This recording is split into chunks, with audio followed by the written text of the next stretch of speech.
ناصر الجن اسمه ناصر الجن، يعني كي خرج من السجن الوحيد اللي على باله وراه هو ربي سبحانه، من غير ربي سبحانه ما كاش على باله وراه ناصر الجن، اسمه ناصر الجن. يا اغبياء، هذا الكلام انا نوجهه حتى المصالح اللي كانوا يحوسوا عليه ودارين البراجات والهليكوبتر والشكوبي وكذا كذا، نقول لهم يا ديناصورات يا اغبياء، راكم بهدلتوا برواحكم.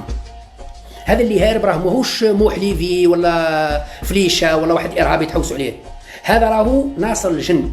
اولا ناصر الجن اللي يعرف الجزائر شبر بشبر وخشه بخشه، ويعرف كما يقول لك الناس حجره بحجره في الجزائر، لانه حياته كاع في الجزائر وخدمته كامل في الجزائر ومحاربه الارهاب كامل، ويعرف مليح يعني العاصمه ومتيجه كامل.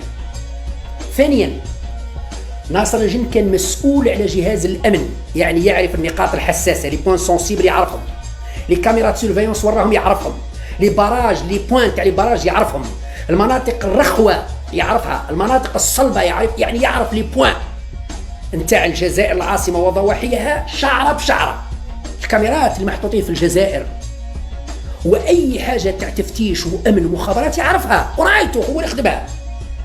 يا ربي هو اللي دار البلان سيكوريتي تاع الجزائر، هو اللي دارو. اولا داروا بحكم الخدمه في السي بي ام والسكورات وكذا، وداروا كي كان مدير مخابرات، يعني الجهاز الامني استخباراتي تاع الدوله يعرفوا قريه. اذا انت تتخيل باللي يجي واحد بوخنونه من المصنان يحوس على ناصر الجن ويلقاه في خشه ويجبدوه يقولوا روح ناصر الجن شديتك، زيا واحد